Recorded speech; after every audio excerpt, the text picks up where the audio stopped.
Intelligence officers passed the reports up the line of command and warned of a German buildup. The warnings were dismissed. We did hear tanks moving, trucks moving, all sorts of noises indicative of the assembly of strength. And when we reported it, we were told from Corps, I think, certainly from Division, they're playing phonograph records. They know we're a Green Division, and they're just trying to put the scare on you. And I'm sure they had played phonograph records of tank movement before and gotten some results. These weren't phonograph records, they were tanks. But we accepted that because of our mindset that these people can't really launch a serious attack.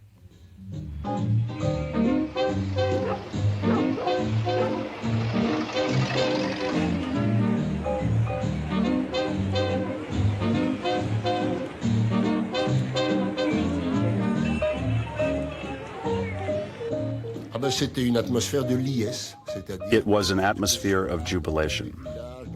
Every evening, in every village, in every town, there was a ball.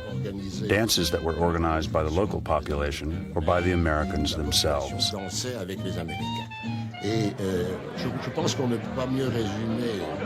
best way to sum up that situation is this. Husbands were even proud to see their wives flirting with the Americans, who, believe me, did not hold back at all.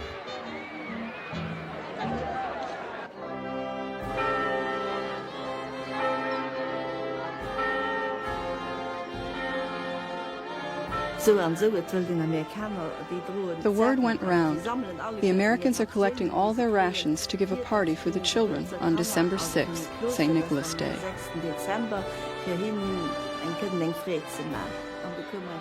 Mother Superior came into class to tell us about it, and that two of us could be his angels, and I was one of them.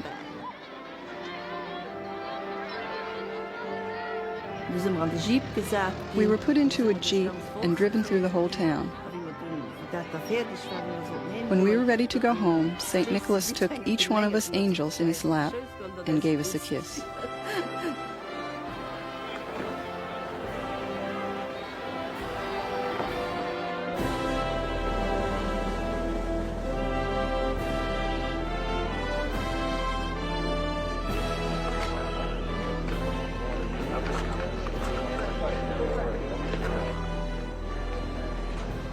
A 250,000 Germans waited at the border. On December 16th, a Saturday, clouds and fog covered the valleys. It was the weather Hitler said he needed to keep the American bombers off his back. That day, a message went out to the 5th Panzer Army. Soldiers of the West Front, your great hour has arrived.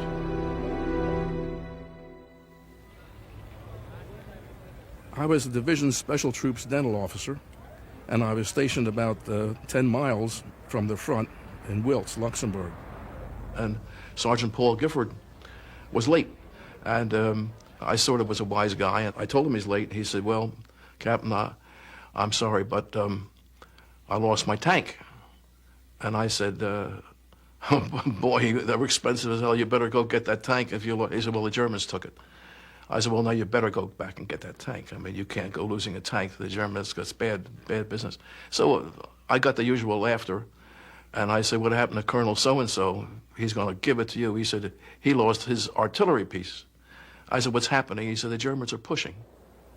Division headquarters, of which I was a part, was aware that there were now an increase in the artillery, enemy artillery fire and all that. But nothing terribly dramatic, except there was a hush that seemed to, really and truly, you could feel a hush, as though the civilians sensed what we didn't comprehend.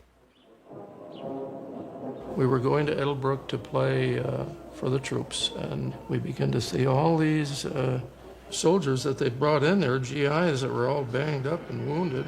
So we went to inquire and see if what it had planned, and there were so many wounded soldiers lying in this hospital. Well, they called off our performance because there was too many. It was the beginning of the Bulge. We didn't know it at the time. Yeah, that's right. That was the beginning. The shells were flying all night long as we were trying to sleep. And when we come down the next morning, that was something else. He says, well, how'd you sleep? Not very good, you know.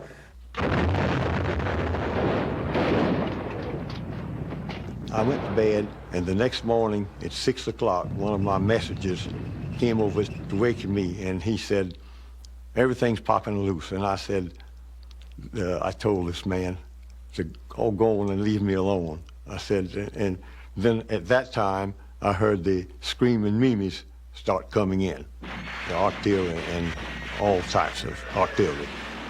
That was December the 16th. That was a very, very rough day. And by that night, the Germans were all over us, within 10, 15 yards right in front of us.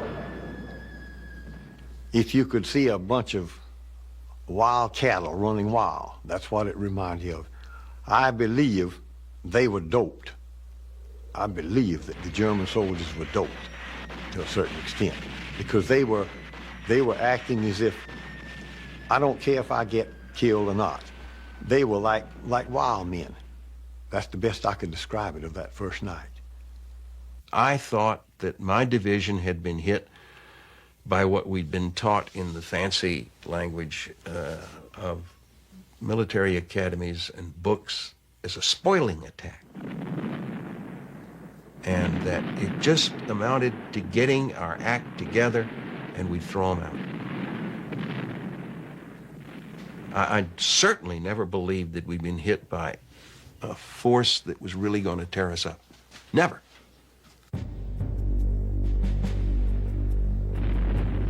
The men on the front line were hunkered in foxholes, cut off from each other. They had no idea they were being hit by one of the largest German artillery attacks of the war, or that they were outnumbered in some places by 10 to 1.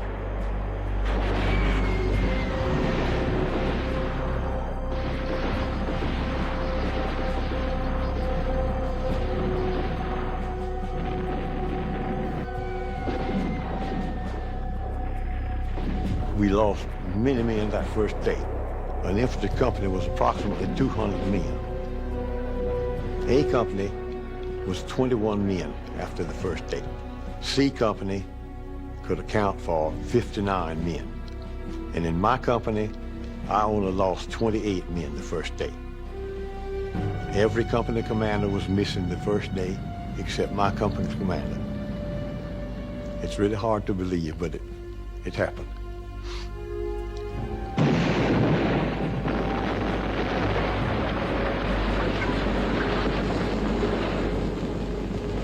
Some of my better men in garrison were some of the first ones to crack under combat conditions. They would like hugging each other and just shivering from scared. Never had seen such a thing before. Dwight Eisenhower and Omar Bradley, the two most powerful commanders in Europe, got word of the attack on the 16th at Versailles. But the news had little impact that first day. Ike went to a reception to toast his orderly's new bride and his own promotion to 5-star general. The British commander, Field Marshal Montgomery, was briefed while on the golf course. On the afternoon of the 16th, there was no real worry or concern about the severity of the attack. Those worries started on Sunday morning. And I remember General Bradley walking up into the war room that afternoon, looking at the map and said, where in the world has the son of a bitch gotten all of this stuff? He preceded that by saying, pardon my French. He was a very mild-mannered man in his speech. But yes, everyone was genuinely surprised by the force of the German attack at that point. By Monday, refugees were streaming down the streets with their household possessions, and their faces are absolutely grim, and there's no greeting of any kind. And you know that you're looking at a classic kind of thing, refugees before the enemy. And one of the first things I did was to go up to headquarters up the hill. And there it looked as though it was a recently disturbed ant hill. People were running in all directions. soldiers were running and all, at seemingly haphazard, jumping on vehicles that were taking off. At that time, there seemed to be nobody in charge. Nobody in charge. I saw one higher officer absolutely lose his wits, and he seemed to be trying to crank a Jeep.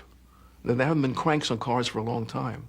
He was just absolutely panic-stricken. And that disturbed me a lot. That shook me up.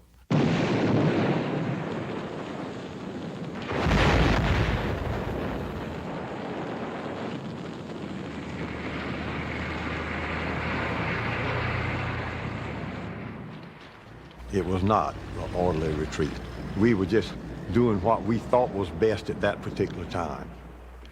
Primarily, we were backing up. We didn't really know where we were going, but it was primarily backing up. Nothing was organized in the way of retreat. Nothing was... No, because we were too spread out and too confused to begin with. Norm Plum and Clyde Burkholder made up the better part of the trombone section of the 28th Division Dance Band. Clyde was a 5'1" crooner, with a voice reminiscent of Eddie Cantor, but with little talent for soldiering. He and Plum were part of the ad hoc assembly of rearguard troops now charged with engaging the Panzertruppen. And they divided us up, the band, with others, quartermaster, people from finance. A lot of them had weapons they didn't even know how to use properly. Including the band? Yeah, when they... in fact, I think some of the band I heard had a bazooka, or somebody had one. You gotta be kidding. We were lucky we could load a carbine, let alone a machine gun, and everybody standing... Well, that's all we had is carbines. Yeah, but I was thinking that when I brought the bullets there, and everybody kept saying, what are they for?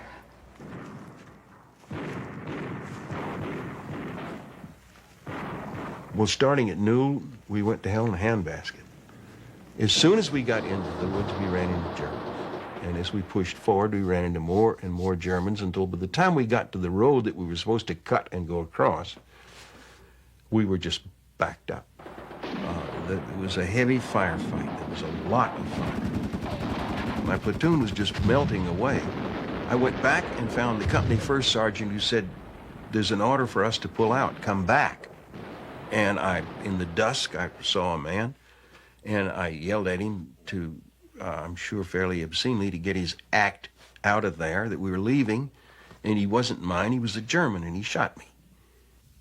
And I was put in the aid station, and I remember during the night, the chaplain came to me and said, Ollie, we gotta go. And we're gonna leave those of you who cannot walk in the aid station under the care of a medic, a soldier who's volunteered to look after you.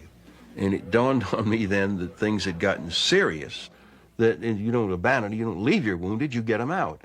And what he was telling me is, we can't get you out. On either the 18th or 19th, which would have been the third or fourth day, the senior colonel called back to division headquarters and said, we have no ammunition, because they only had 48 rounds per man to begin with, and that was gone after the 3 days. He called back to the division commander and said, we have no choice but to surrender. Encircled and under artillery and even tank fire and many Germans on either side, the remnants were surrendered. We lost 2/3 of the infantry strength of the division on that day. More than 4,000 men of the 106th were given up. Only the American surrender at Bataan was larger. These men had been on the line 8 days, in combat for 3. Alan Jones, their general, was stunned. I've lost a division faster than any other commander in the U.S. Army. After we surrendered, the German corporal took me forward, and then they put me on the hood of a car. I was sitting with my legs dangling over the grill, and he had a pistol to my head. And so we went up and down some hills, and I was like a trophy on the hood of this car with this pistol on my head. And to my absolute astonishment, I was looking at droves and herds of beautifully uniformed, young, healthy-looking, well